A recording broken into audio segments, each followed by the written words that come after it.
Bienvenidos a un nuevo episodio de Emoji Chat. Hoy vamos a tratar un tema muy interesante y que al menos nos parece a nosotros muy interesante.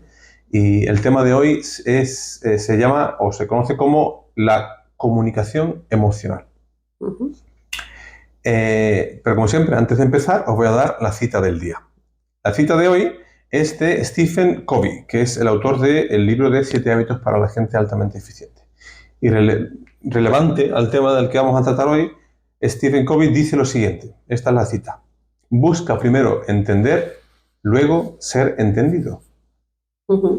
La verdad es que cuando he escuchado la cita me ha parecido muy interesante, que a lo mejor una de las maneras en la que podemos tomarnos la cita es que como intentemos estar pendientes o capacitarnos en entender a otras personas antes de intentar que nos entiendan a nosotros, pero después de tratar el tema de la comunicación emocional, creo que también podríamos tener en cuenta la parte de que primero busquemos entendernos a nosotros mismos para que así otros nos puedan comprender, ¿no? Entonces, a lo mejor es algo que podemos tener en mente mientras que hablamos del tema de hoy. Magnífico.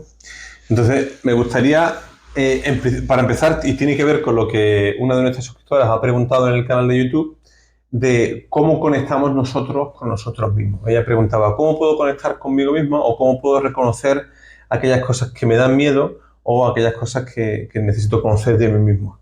Preguntaba Claudia.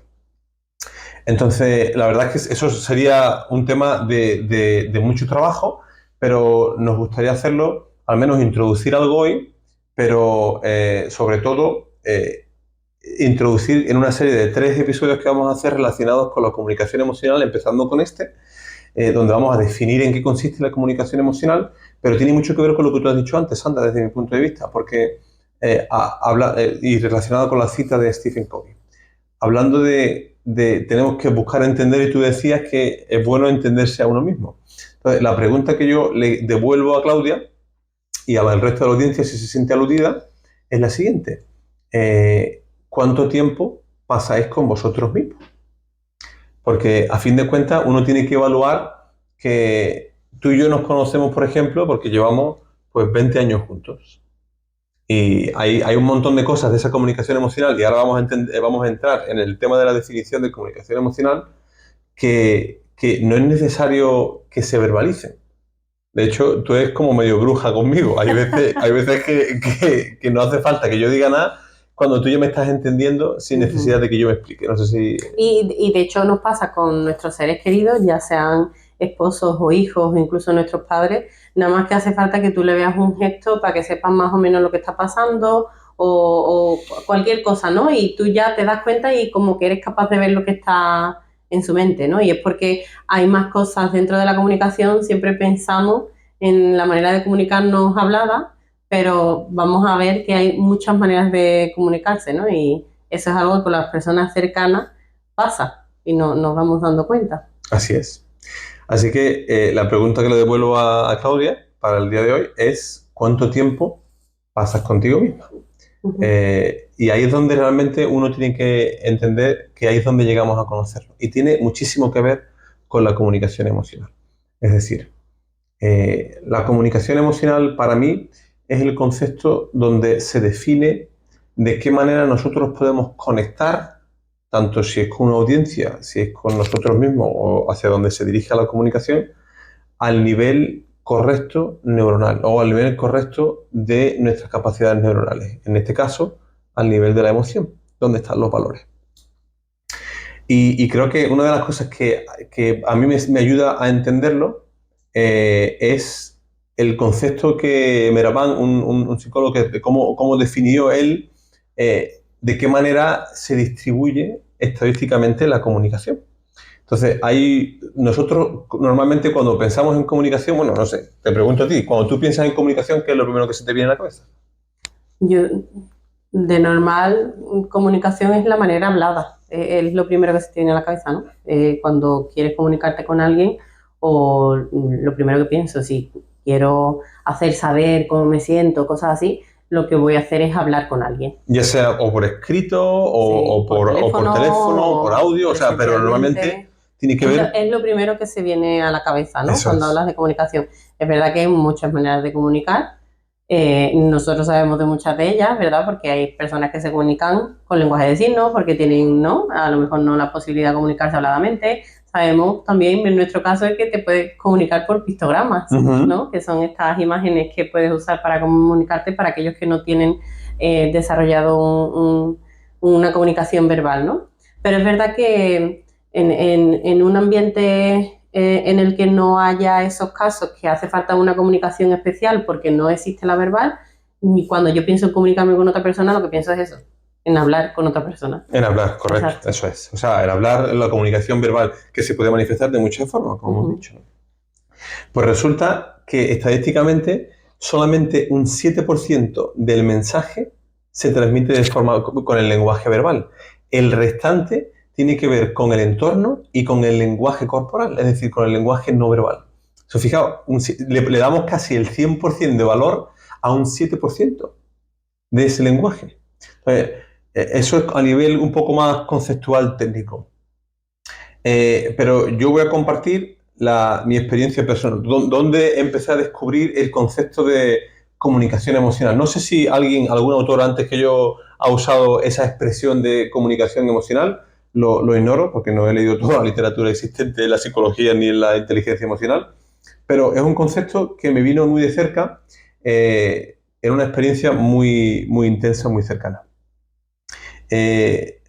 Para los que no conozcan nuestra situación personal, nosotros tenemos dos adolescentes, dos hijos. Uno de ellos tiene 15 años, se llama Eric, y la segunda es Ada, que a ver si la convencemos algún día para que venga a que la conozcáis en el podcast. Pero Eric tiene 15 años, ahora mismo es un tiarrón muy grande porque mide 1,93 m y pesa casi 100 kilos el bicharraco, pero Eric tiene una particularidad muy particular y es que él es completamente sordo y además tiene un autismo muy severo. Entonces él no tiene ningún tipo de comunicación. Pero una de las cosas que a mí me cambió el paradigma, uno de estos cambios de paradigma, como los que decía Covey en su libro, que para mí fue un antes y un después, ocurrió en una de esas noches complejas. Cuando yo volvía de trabajar, que tenía el turno de tarde y a veces volvía a las 1:30 de la mañana o a las 2 o a las 3, ¿no? Y era muy frecuente que en ese entonces, cuando Eri estaba en una etapa de desarrollo y de encontrarse un poco a sí mismo en un nuevo espacio, y tenía un trastorno del sueño muy, muy severo. Y muchas noches, cuando yo llegaba de trabajar de muchas horas, me encontraba a Sandra tirándose de los pelos en el sofá y el niño dando brincos por todos lados, ¿no? En el salón de la casa, como si no fuese nada, ¿no? Entonces yo normalmente, pues llegaba a esa hora, la relevaba a ella y Sandra pues se iba a dormir un rato, mientras que yo me quedaba a cuidar a Eric o a vigilarlo para que no se hiciera daño. Y una de esas noches estaba yo sentado, ¿te acuerdas del sofá ese verde que teníamos nosotros allí? Teníamos un sofá muy grande, de estos reclinables, donde cabíamos los dos, cabía Eric sentado conmigo y allí nos pasábamos los ratos juntos. Pero esta noche, o sea, esta madrugada, de hecho, que había sido una madrugada difícil para ti, te estabas durmiendo, tú estabas dormida ya porque te habías ido a la cama y Eric seguía saltando. Y la verdad, era una de esas veces, una de esas noches en las que yo deseaba que no tuviéramos que pasar por esa situación, de decir, es que, tío, Eric, para allá, y yo intentaba calmarlo, y nada más que estaba allí sentado, quejándome de la vida y buscando cualquier excusa para decir hay que ver a este niño, tal y cual, y mientras tanto Eric estaba dando saltos en el salón. Y yo recuerdo que hubo un momento, después de casi 1 hora y pico, que yo ya estaba reventado, Eric no se dormía, y él seguía dando saltos y dando brincos por todos lados, y de repente Eric se paró enfrente mía. Y Eric no es verbal, él no habla nada, ¿no? Y lo único que ocurrió es que él me miró a los ojos y de repente, mientras que yo estaba quejándome de que él estaba saltando, él me miró a los ojos y sin decir ninguna palabra, él me dijo, papá, ayúdame, porque no puedo parar yo. Y él no pronunció ninguna palabra, pero él dijo, papá, ayúdame. Entonces, en ese momento lo cogí en mis brazos, me lo senté en el regazo y a los 30 segundos se durmió. Y yo me quedé allí llorando como un bebé, porque inmediatamente después pensé, llevo todo el rato quejándome, de él, y él lo único que estaba buscando era un momento de conexión emocional donde poder transmitirme que él necesitaba ayuda, más que yo me quejara o sencillamente lo vigilara, ¿no? Y creo que ahí es donde fue que nació ese momento, ese concepto de la comunicación emocional. Quizás en aquel entonces no lo sabía todavía porque estaba pasando en ese proceso de recuperación, pero a eso es donde yo me refiero con la comunicación emocional. Era esa capacidad de conexión al nivel emocional de donde no hacían falta palabras, donde no hacían falta gestos, donde no hacía falta absolutamente nada. Solamente fue una mirada. Y yo supe exactamente lo que él necesitaba. Y eso fue el nacimiento del concepto de comunicación emocional, al menos en mi paradigma. Ujú. Y creo que es un poco lo que hablamos antes, ¿no? El llegar al entendimiento con aquellas personas que están cerca tuya, pero a veces estamos tan metidos en nuestros propios pensamientos y en lo que nosotros mismos estamos padeciendo que nos cuesta prestar atención a esas pequeñas cosas, ¿no? Como tú dices, llevabas 1 hora y pico y lo mismo el chiquillo lleva 1 hora y pico con la misma Buscando. expresión en la cara y sin embargo no es hasta el momento en el que prestas atención, ¿no? Y dedicas ese tiempo que te das cuenta de que realmente el paradigma que habías montado, que era, y nos pasaba muchas veces, que decíamos, que este niño parece que se carga, en vez de gastársele la energía, parece que cada vez que se mueve se va cargando, ¿no? Porque no había manera de pararlo. Sin embargo, muchas veces nos dimos cuenta que no era que no estuviera cansado, sino que realmente no podía parar y que necesitamos nosotros intervenir en esa situación. No siempre era así, otras veces que realmente tenía mucha energía, pero sí que pudimos empezar a llegar a reconocer y es algo en lo que nos hemos especializado con el tiempo. Como decimos, Eris no tiene una comunicación verbal, ahora mismo sí se comunica por pictogramas y algunos signos, pero es verdad que es más su manera de moverse, las caras que él pone o cómo gesticula o incluso simplemente la presencia, ¿no? Si está más nervioso o menos, que nosotros hemos aprendido a reconocer más o menos cómo él está y eso evidentemente le pasa a muchísimos padres y quizás a lo mejor aquellos padres que no tenemos la posibilidad de comunicarnos verbalmente con nuestros hijos, pues te especializas un poco más porque es la única manera que tienen de sacar información. Pero yo creo que de ahí, como tú dices, viene toda la idea de especializarnos un poco en este tipo de comunicación con cualquier otra persona, no solamente con aquellos que no se comunican verbalmente, sino con aquellas personas que nos rodean, que aunque verbalmente puedan comunicar algo, a veces te das cuenta por las maneras o por su presencia o por los gestos que realmente hay otra información detrás que no te llega solamente con el hecho de que te cuenten palabras, ¿no? Así es, así es. Y en el modelo del líder nuclear, y lo enseñaremos durante los vídeos, tiene mucho que ver con el concepto de a qué nivel nosotros conectamos. Hay uno de los diagramas más importantes para mí desde el punto de vista de gestión de personas, de gestión de la comunicación y la gestión emocional, viene dado por los niveles neurológicos de Bateson y Diels.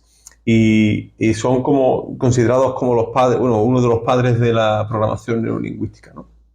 Y ellos hablan que a los distintos niveles neuronales nos encontramos al fondo de la pirámide, pero quizás a la pirámide inversa, ¿vale? Al fondo de la pirámide, pero sería a lo más alto, lo más superficial, nosotros encontramos los resultados, ¿vale? Donde se manifiestan las cosas que nosotros hacemos, ¿vale? Es importante porque entendemos que los resultados son, o las acciones, el entorno, los resultados, lo que ocurre al final, la superficial, es un producto de los comportamientos, que es el anterior nivel, ¿vale? Y eso es un resultado de los talentos o las habilidades, entre otras cosas, que pueda tener el individuo, pero que está guiado por las creencias y valores.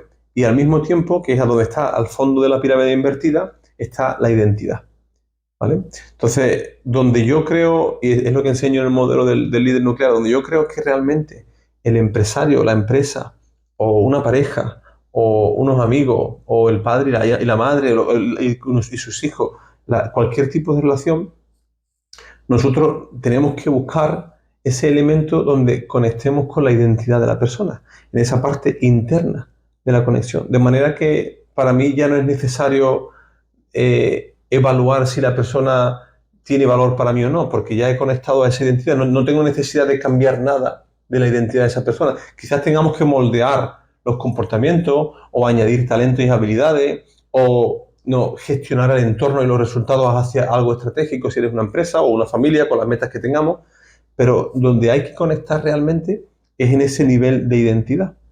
Y creo que es donde fallan muchos empleadores, muchas organizaciones, pero teniendo esto en mente, creo que uno es capaz de, entonces, cuando uno consigue esto, es capaz de leer la habitación, leer el entorno mucho más rápido.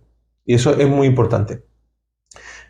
A mí me gusta una de las formas en las que lo expresa la psicología organizacional, es que habla acerca de 3 niveles de comunicación.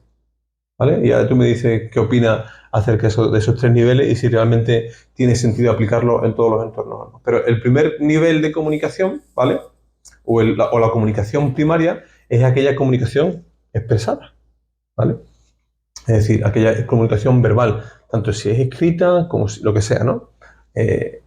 Pero sabemos que eso es un porcentaje muy pequeño, pero esa es la comunicación primaria.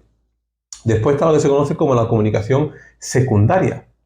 Y la comunicación secundaria es aquella que se emite por el lenguaje no verbal, ¿vale? Es decir, aquellos elementos que están fuera del lenguaje verbal, ya sea mi comportamiento, el tono que yo uso, la forma de expresarme, muchas de esas cosas. No tiene que ver con el pitch, el tono, todas esas cosas. No tiene que ver mucho con todo lo que no es directamente verbal, mis gesticulaciones, mis posturas, etc.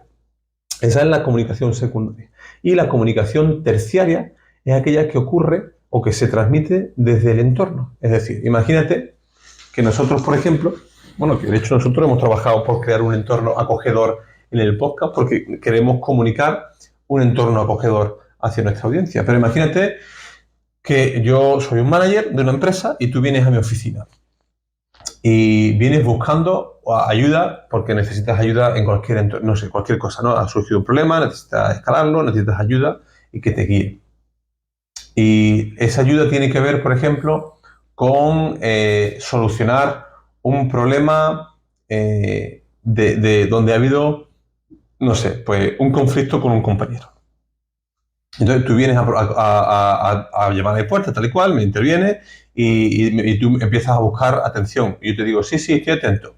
Pero imagínate que mientras que tú me estás hablando y yo te he dicho, sí, estoy atento, yo he verbalizado en la comunicación primaria de que sí, estoy atento. Pero de repente, mientras que tú me hablas, pues yo estoy escribiendo un correo. En mi comunicación secundaria, yo te estoy indicando que, aunque yo te he verbalizado que estoy atento, en realidad no estoy atento. Pero es más, incluso si yo no estuviera escribiendo y estuviera siendo atento, pero solamente de forma perdida, o sea, todo lo que te encuentras en mi entorno es un entorno frío donde no hay nada acogedor, en vez de sentarte en una mesa te mantengo de pie, donde mi escritorio pues está dado de vuelta y yo te estoy nada más que girando todo lo que es el entorno, comunico un mensaje u otro. Entonces, lo que muchas personas no entienden en esas relaciones laborales o esas relaciones incluso personales es que nosotros estamos transmitiendo algo continuamente. ¿Tú crees que eso es importante en las relaciones personales?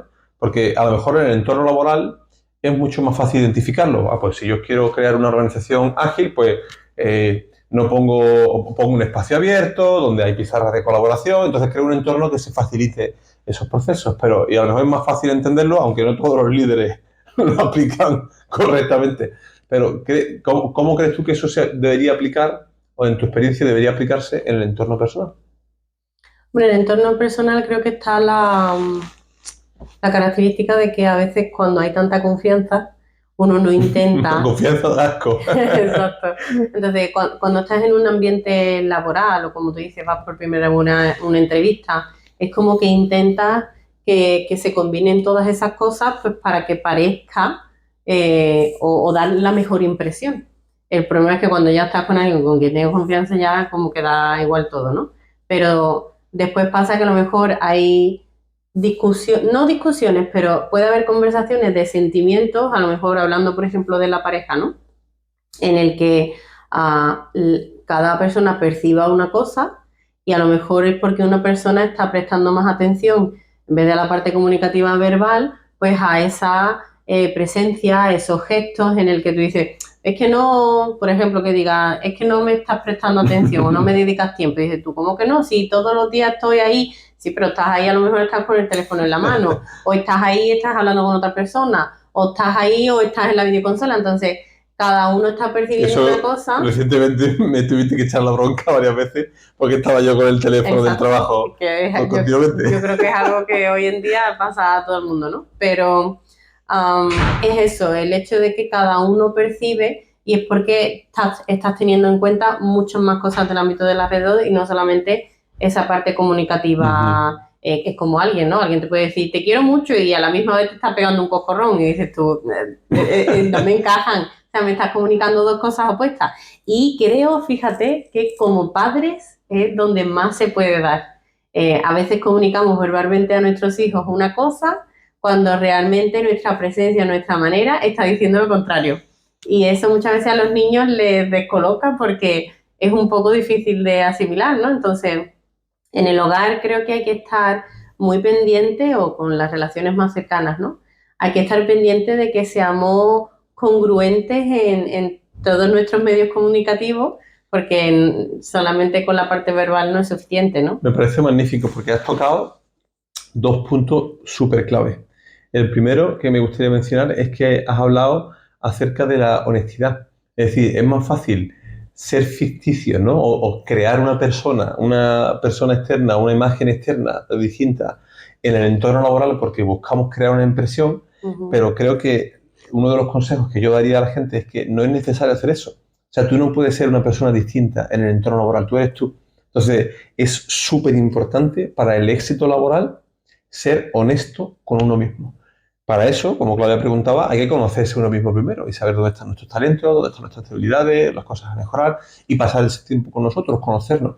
Pero una vez que hemos conectado con nosotros, la clave es ser siempre honesto. O sea, uno no tiene que fingir nada y me parece magnífico porque el otro punto que me gustaría destacar, primero que has hablado de la honestidad, pero eso no solamente aplica en el entorno laboral, sino en la vida personal también.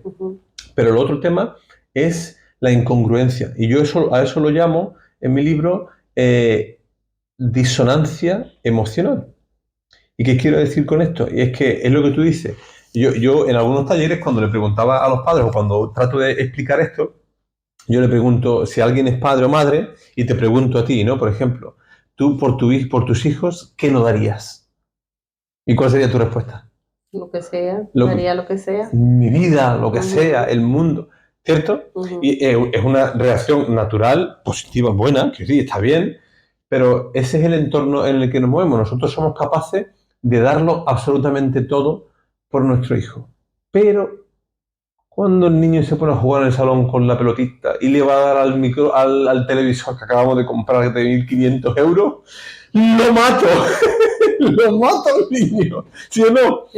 Y esas son las incongruencias a las que tú te referías. Eso lo llamo yo disonancia emocional, porque de alguna forma tú me estás comunicando verbalmente algo o a través de unas cosas un mensaje, pero en cuanto hay una diferencia de circunstancia o situación de entorno, se comunica algo distinto.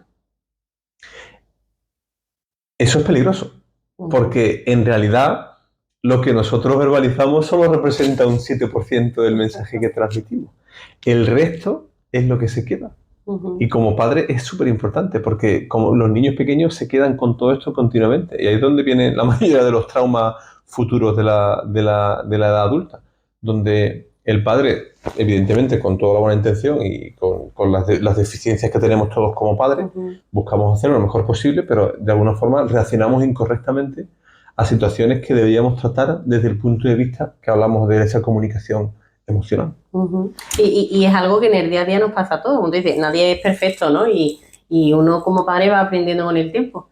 Pero yo a mí misma me he captado en ese momento de incongruencia y me he dado cuenta en el momento de decir, lo típico, ¿no? Que el niño está chillando y le está gritando que se calme ya, que deje de chillar, y está tú chillando y está gritando y es como, ¿de qué estamos hablando? No encaja. Pero la vez que más gracia me hizo estábamos hablando con nuestra hija de una situación en la que había ciertos chiquillos que hacían cosas que a ella le molestaban, ¿no? Y estábamos intentando enseñarle cómo no darle el poder a las personas que hay fuera para que controlen sus sentimientos. Evidentemente, no vamos a dejar que ella deje que le pase algo a su persona, ni nada de eso, ¿no? Pero ni que sea un ataque directo a ella. Pero sí que en esas situaciones donde pasan cosas que a ella le molestaban, le estábamos intentando enseñar que ella podía elegir no tomárselo así. Y ella podía elegir estar en control de sus emociones a pesar de que esos niños estuvieran haciendo cosas que a ella no le gustaban. Y me acuerdo que fue esa misma tarde que algo estaba haciendo ella y yo ya estaba que no podía más y digo, al final me vas a hacer que me enfade. Y ahí sí lo comuniqué. Correcto. Exacto. Ahí lo comuniqué verbalmente, pero aunque no lo hubiera dicho con palabras, mi manera de reaccionar, ¿no? Mi manera de actuar, mi manera de gesticular, le estaba haciendo entender a ella que ella estaba siendo la causante de mi enfado. Incluso ya cuando lo dije verbalmente me di cuenta y digo, que estoy enseñándole a esta niña, si le estoy diciendo que ella no lo deje que le pase con otra persona, sin embargo mi presencia, ¿no? Mi persona está enseñando que a mí me pasa con ella.